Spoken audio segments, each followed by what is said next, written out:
Alors là, pour l'instant, le dispositif de recherche initial impliquait toutes les unités gendarmerie du secteur, plus un hélicoptère qui a immédiatement décollé. Un important dispositif de recherche a été déployé après l'attaque ce matin à Dardilly d'une camionnette transportant 70 kilos d'or. 4 malfaiteurs lourdement armés ont bloqué le fourgon banalisé de la Loomis et se sont emparés du butin. Ils ont pris la fuite en incendiant des voitures. C'est un employé du lycée horticole voisin qui a prévenu les gendarmes.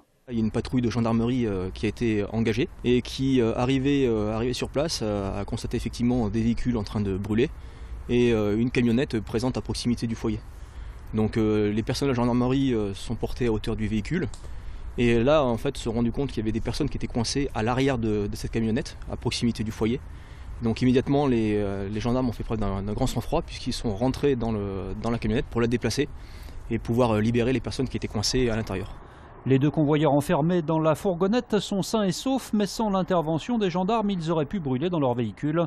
Selon le syndicat Sud, transporter 70 kilos d'or dans une camionnette banalisée est incompréhensible. Nous, on est en banalisé de temps en temps, mais transporter une si grande quantité, non, c'est la première fois. C'est la première fois que j'entends ça.